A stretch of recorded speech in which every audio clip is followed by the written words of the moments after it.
Punkaham everyone, I'm here with Mayor. Mayor is a young boy and Mayor has come today to meet me with his father right here. Namaste. And one more special guest, Mayor's mother. Right? She is right here. Sapna, मेरा MLA.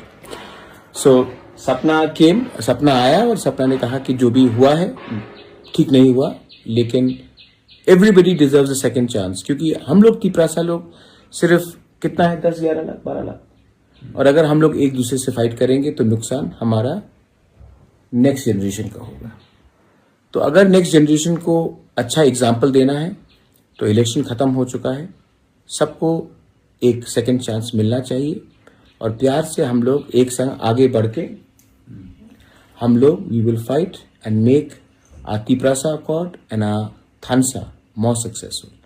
तो जो भी आप लोग ने बोला है अभी छोड़िए, हमको आगे बढ़ना है और 2028 में हमको अपना तिपरासा का दफा का सरकार बनाना है.